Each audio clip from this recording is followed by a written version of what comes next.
श्रीराम समर्थ.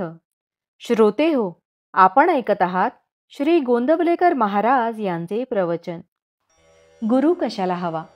व्यवहारात सुद्धा आपल्याला गुरु करावा लागतो, तर त्याच्यापेक्षा अवघड ज्ञान होण्यासाठी गुरु नको असे म्हणून कसे चालेल?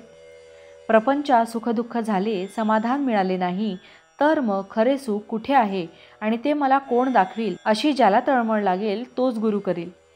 प्रपंच आम्हाला कडू वाटला तर शिष्य होण्याचा प्रश्न.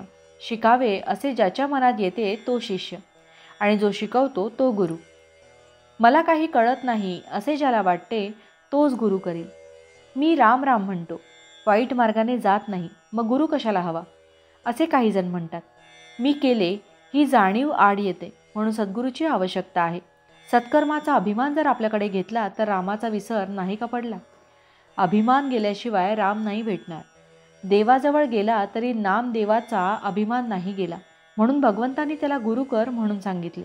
संतांच्या कृपेने दुखणे बरे झाले म्हणून त्याला मानणे हे खरे नव्हे. जो शिष्याला विषयात ओढील त्याला गुरु कसे म्हणावे? जो काही चमत्कार करून दाखवेल त्याला आम्ही बुवा म्हणतो. संतांची परीक्षा आम्ही बाह्यांगावरून करतो. सर्वानुभूती भगवंत ज्याला पाहता येईल त्याला संतांची खरी ओळख होईल. संतांच्या संगतीत आपल्या मनावर जो परिणाम होतो त्यावरून आपण संतांची परीक्षा करावी. माझे चित्त जिथे निर्विषय होईल तिथे संतांची खरी जागा म्हणता येईल. ज्याला भगवत प्राप्तीची तळमळ लागली त्याला शिष्य म्हणावे.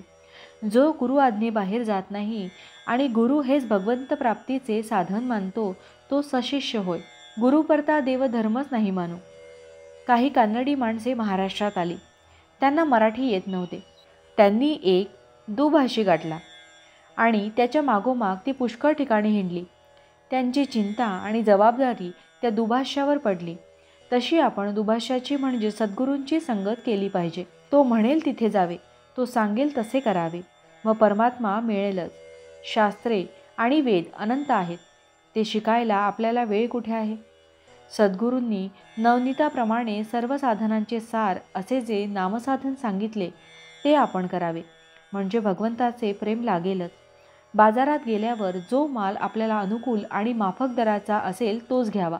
त्याप्रमाणे परमार्थाच्या अनेक साधनात आपल्याला अनुकूल आणि माफक असे नामस्मरण हेच एक उत्तम साधन आहे. तेच करावे आणि आनंदाने राहावे. भावार्थ, भगवंताबद्दल जिज्ञासा उत्पन्न होणे ही खरी भाग्याची गोष्ट आहे. असा जिज्ञासू शिष्य भेटला तर संताला आपले स्वतःचे सार्थक झाले असे वाटते. जानकी जीवन स्मरण जय जय राम. महारुद्र हनुमान की जय. समर्थ रामदास स्वामी महाराज की जय. सब संतन की जय. श्री अनंत कोटि ब्रह्मांड नायक राजाधिराज सच्चिदानंद सद्गुरु श्री ब्रह्म चैतन्य महाराज की जय. जय जय रघुवीर समर्थ.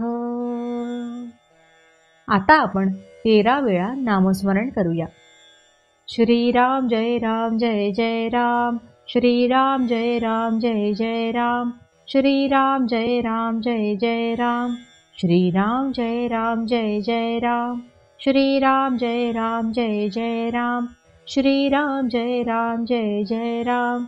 श्रीराम जय राम जय जय राम. श्रीराम जय राम जय जय राम. श्रीराम जय राम जय जय राम. श्रीराम जय राम जय जय राम. श्रीराम जय राम जय जय राम. श्रीराम जय राम जय जय राम. श्रीराम जय राम जय जय राम. जय श्रीराम.